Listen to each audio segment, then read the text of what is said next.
Hi friends, welcome to Charitha fashion studio.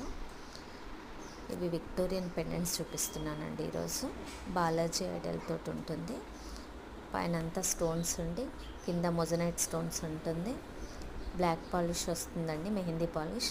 కింద స్వరిస్కి pulse ఇచ్చాము, Russian beads and స్వరిస్కి pulse. మీకు నీట్గా ఉంటుందండి. ఇది బ్లాక్ బీడ్స్లో కానీ పల్స్లో కానీ చాలా మంచి లుక్ ఉంటుందండి. నచ్చితే ఒక స్క్రీన్ షాట్ తీసుకొని డిస్ప్లేలో ఇచ్చిన నెంబర్కి మెసేజ్ చేయండి. లేదంటే స్టోర్ విజిట్ కూడా చేసి మీరు దీన్ని డైరెక్ట్ బై చేయొచ్చండి. ఇది ఇంకొక పెండెంట్, విక్టోరియన్ పెండెంట్. మధ్యలో గ్రీన్ ఎమరాల్డ్ వస్తుంది. సైడ్ పికాక్స్ వచ్చేసి నీట్గా సీజెడ్ స్టోన్స్ తోటి అండ్ మొజనైట్ స్టోన్స్ వస్తాయండి. కింద రష్యన్ బీడ్స్ వస్తాయి. చాలా బాగుంటుంది. దీనికి కూడా బ్యాక్ హుక్ వస్తుందండి. Thank you.